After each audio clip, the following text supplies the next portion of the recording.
The president would much prefer to be awarding veterans with the Medal of Honor than to be faced with questions over the standard of their care. They risked everything to serve their country, but now it's alleged that some may have died waiting for treatment, while those meant to be caring for them covered up long waiting lists. As the outcry grows, the president's been forced to respond, making it clear that he won't tolerate poor treatment of veterans on his watch. When I hear allegations of misconduct, any misconduct, whether it's allegations of VA staff covering up long wait times or cooking the books, I will not stand for it. Not as Commander-in-Chief, but also not as an American. But for Afghanistan veteran Brock McIntosh, the issue isn't the cover-up.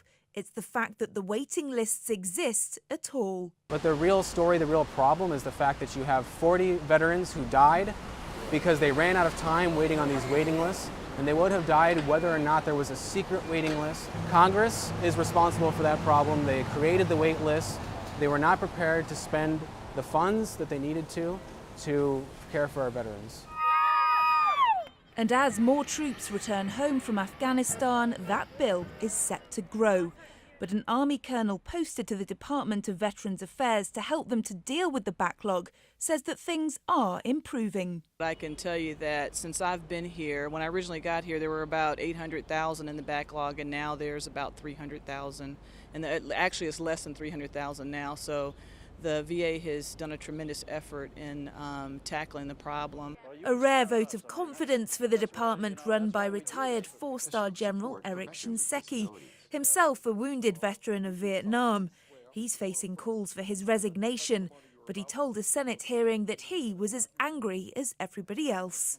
Any allegation, any adverse incident like this makes me mad as hell. I could use stronger language here, Mr. Chairman, but in deference to the committee, I won't. But at the same time, it also saddens me. This scandal has the potential to engulf a president who has long promised to take care of this country's veterans, assuring those who wear the nation's uniform that when they come home to America, America would take care of them.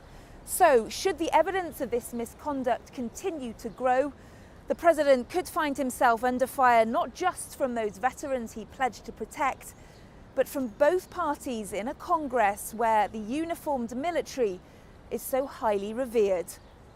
Kate Fisher, Forces News, Washington.